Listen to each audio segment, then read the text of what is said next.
Operation ಸಿಂಧೂರಕ್ಕೆ ಬಲ ಕೊಟ್ಟಿದೆ ಇಸ್ರೋದಿಂದಲೇ 9 ಪಾಕ್ ಉಗ್ರ ನೆಲೆಗಳು ಧ್ವಂಸ ಆಗಿವೆ. ಉಗ್ರರ ನೆಲೆಯನ್ನ ಹುಡುಕಿ ಕೊಟ್ಟಿದ್ದೆ ಇಸ್ರೋ. ಸ್ಯಾಟಲೈಟ್ ಮೂಲಕ ಉಗ್ರರ ನೆಲೆಗಳನ್ನ ಹೇಗೆ ಗುರುತಿಸುತ್ತೆ, 10 ಉಪಗ್ರಹ ಹೇಗೆ ಮಾಹಿತಿ ಸಂಗ್ರಹಿಸುತ್ತೆ, ಇಸ್ರೋ ಮಾಜಿ ಉಪನಿರ್ದೇಶಕ ಪ್ರಸಾದ್ ಈ ಬಗ್ಗೆ ಮಾತಾಡಿದ್ದಾರೆ.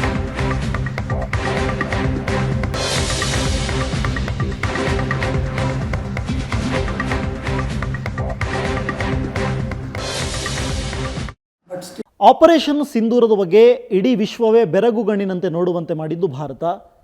9 ಉಗ್ರರ ನೆಲೆಗಳಿಗೆ ನಿಖರವಾಗಿ ಗುರಿ ಇಟ್ಟು ಅವುಗಳನ್ನು ಯಶಸ್ವಿಯಾಗಿ ಉಡಾಯಿಸುವುದಕ್ಕೆ ಸಾಧ್ಯವಾಗುವುದಕ್ಕೆ ಅನೇಕ ಕಾರಣಗಳಿದೆ. ಅದರಲ್ಲಿ ಪ್ರಮುಖವಾಗಿ ಭಾರತದ ಇಸ್ರೋ ಸಂಸ್ಥೆ ಕೊಟ್ಟಂತಹ ಒಂದು ಬೆಂಬಲ, ಸೇನೆಗೆ ಕೊಟ್ಟಂತಹ ಮಾಹಿತಿ. ಈ ಮಾಹಿತಿಯನ್ನು ಸ್ವತಃ ಇಸ್ರೋದ ಅಧ್ಯಕ್ಷರಾಗಿರುವಂಥ ವಿ ನಾರಾಯಣನ್ ಅವರು ಹಂಚಿಕೊಂಡಿದ್ದಾರೆ. ಕೇಂದ್ರೀಯ ಕೃಷಿ ವಿಶ್ವವಿದ್ಯಾಲಯದ ಘಟಿಕೋತ್ಸವದಲ್ಲಿ ಅವರು ಈ ಬಗ್ಗೆ ಮಾತನಾಡಿದ್ದಾರೆ. ಈ ಬಗ್ಗೆ ಸವಿಸ್ತಾರವಾಗಿ ನಾವು ಮಾಹಿತಿಯನ್ನು ಕೇಳೋಣ. ನಮ್ಮ ಜೊತೆಗೆ ಇಸ್ರೋದ ಮಾಜಿ ಉಪನಿರ್ದೇಶಕರಾಗಿರುವಂಥ ಎಲ್ ವಿ ಪ್ರಸಾದ್ ಅವರಿದ್ದಾರೆ. ಅವ್ರನ್ನ ಮಾತನಾಡಿಸ್ತಾ ಹೋಗೋಣ. ಈ ಆಪರೇಷನ್ ಸಿಂಧೂರಕ್ಕೆ ಭಾರತೀಯ ಸೇನೆಗೆ ಇಸ್ರೋ ಕೊಟ್ಟಂಥ ಬೆಂಬಲ ಮತ್ತು ಆ ಉಪಗ್ರಹದ ಕಾರ್ಯಾಚರಣೆ ಬಗ್ಗೆ ಹೇಳೋದಾದರೆ ಸರ್. ನಮಸ್ಕಾರ. ಅದಕ್ಕೂ ಮುಂಚೆ ನಾನು ಈ ಉಪಗ್ರಹಗಳು ಯಾವ ಥರ ಯೂಸ್ ಆಗುತ್ತೆ ಅನ್ನೋದನ್ನು ಹೇಳ್ತೀನಿ ನಿಮ್ಮ ವೀಕ್ಷಕರಿಗೆ. ಇದರಲ್ಲಿ ನೋಡಿ, 2-3 ಥರ ಉಪಗ್ರಹಗಳಿರ್ತವೆ. ಒಂದು ಕಮ್ಯುನಿಕೇಷನ್ ಸ್ಯಾಟಲೈಟ್ ಅಂತ, ಅಂದರೆ ಇವಾಗ ನಿಮ್ಮ ಟೆಲಿವಿಷನ್ ಇರ್ಬೋದು, ನಿಮ್ಮ ATM ಮೇಲಿರೋ ಒಂದು ಸಣ್ಣ ಆ್ಯಂಟೆನಾ ಇರ್ಬೋದು, ಬ್ಯಾಂಕಿಂಗ್ ಆಪ್ರೇಷನ್ ಇರ್ಬೋದು, ಸ್ಟಾಕ್ ಎಕ್ಸ್ಚೇಂಜ್ ಇರ್ಬೋದು, ಎಲ್ಲನೂ ಉಪಗ್ರಹಗಳ ಮೇಲೆ ನಡೆಯೋದು. ಇದು ಕಮ್ಯುನಿಕೇಷನ್ ಸ್ಯಾಟಲೈಟ್ ಅಂತ. ಇದು ಒಂದು ತರಹ. ಇದು ಸುಮಾರು 36,000 ಕಿಲೋಮೀಟರ್ ಮೇಲ್ಗಡೆ ಇರುತ್ತೆ. ಇದರಿಂದ ಒಂದು ಕಡೆಯಿಂದ ಇನ್ನೊಂದು ಕಡೆಗೆ ಕಮ್ಯುನಿಕೇಷನ್ ನಡೆಯುತ್ತೆ. ಸೊ ಇದೇ ಕಮ್ಯುನಿಕೇಷನ್ ಕಾನ್ಸೆಪ್ಟ್ ಯೂಸ್ ಮಾಡಿಕೊಂಡು ಇವಾಗ ನೀವು GPS ಅಂತ ಏನು ಕರಿತೀರೋ ಅದೇ ಥರ ನಮ್ಮದು ಒಂದು ನ್ಯಾವಿಕ್ ಅಂತ ಸ್ಯಾಟಲೈಟ್ ಇದೆ. ನ್ಯಾವಿಕ್ ಸ್ಯಾಟಲೈಟ್ ಸಿಸ್ಟಮ್ ಅಂತ. ಅದು ಒಂದು ಸ್ಯಾಟಲೈಟ್ ಅಲ್ಲ, ಬೇಕಾದಷ್ಟು ಸ್ಯಾಟಲೈಟ್ಗಳಿವೆ. ಇದನ್ನ ಇಟ್ಕೊಂಡು ನಾವು ಯಾರ ಮೇಲೂ ಅವಲಂಬಿಸಬೇಕಾಗಿಲ್ಲ. GPS, ಅಮೆರಿಕನ್ GPS ಆಗಲಿ, ರಷ್ಯನ್ ಸಿಸ್ಟಮ್ ಆಗಲಿ ಅವಲಂಬಿಸಬೇಕಾಗಿಲ್ಲ. ನಮ್ಮ ಇಸ್ರೋ ಸಿಸ್ಟಮೇ ಇದೆ. ಇದನ್ನಿಟ್ಕೊಂಡು ನಮ್ಮ ಭಾರತೀಯ ಯಾರೇ ಸೇನೆ ಆಗಲಿ ಯಾರೇ ಆಗಲಿ ಅವರ ಲೊಕೇಶನ್ನು ಎಲ್ಲಿ ಅಂತ ಕಂಡುಹಿಡ್ಕೋಬೋದು, ಅಥವಾ ಯಾವುದೇ ಲೊಕೇಶನ್ ಹಾಕ್ಕೊಂಡು ಎಲ್ಲಿಗೆ ಬೇಕಾದ್ರೆ ಹೋಗ್ಬೋದು.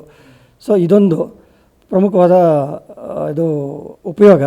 ಇನ್ನೊಂದು ರಿಮೋಟ್ ಸೆನ್ಸಿಂಗ್ ಸ್ಯಾಟಲೈಟ್ಸ್ ಅಂತ ಕರಿತೀವಿ.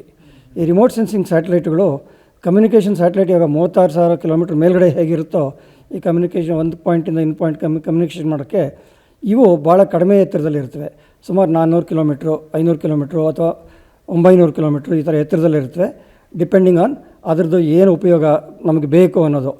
ಸೊ ಇದರ ಪ್ರಮುಖ ಉದ್ದೇಶ ಏನಂದರೆ, ನಮ್ಮ ಭೂಮಿ ಮೇಲೆ ಏನೇನು ಫೀಚರ್ಸ್ ಇದೆ, ಓಕೆ, ಅದು ಕೃಷಿ ಇರ್ಬೋದು, ಫಾರೆಸ್ಟ್ರಿ ಇರ್ಬೋದು, ಅಥವಾ ಏನೋ ಒಂದು ಮೈನಿಂಗ್ ಇರ್ಬೋದು, ಅಥವಾ ಇನ್ನೇನೋ ಒಂದು ಲೊಕೇಶನ್ ಇರ್ಬೋದು, ಇದ್ರದ್ದು ನಿಖರವಾಗಿ ನಿಮಗೆ ಅದು ಹೇಗಿದೆ, ಫೀಚರ್ ಅಂದರೆ ಅದು ಹೇಗಿದೆ, ಅದರ 2 ಡೈಮೆನ್ಷನಲ್ಲೋ 3 ಡೈಮೆನ್ಷನಲ್ಲೋ ಅದರದ್ದು ಅದು ಗಾತ್ರ ಎಷ್ಟಿದೆ, ಅದು ಎಷ್ಟು 10 ಮೀಟ್ರ್ ಬೈ 10 ಮೀಟ್ರ್ ಇದೆಯಾ ಅಥವಾ ಇನ್ನೂ ದೊಡ್ಡದಾಗಿದೆಯಾ, ಇದನ್ನೆಲ್ಲ ಅದು ಅಲ್ಲಿಂದ ಕೊಡುತ್ತೆ.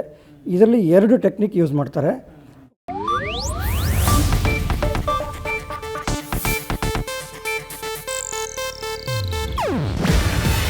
ಇದು ಏಷ್ಯಾನೆಟ್ ನ್ಯೂಸ್ ನೆಟ್ವರ್ಕ್ ಪ್ರಸ್ತುತಿ. ನೀವು ನೋಡ್ತಿದ್ದೀರಾ ಏಷ್ಯಾನೆಟ್ ಸುವರ್ಣ ನ್ಯೂಸ್.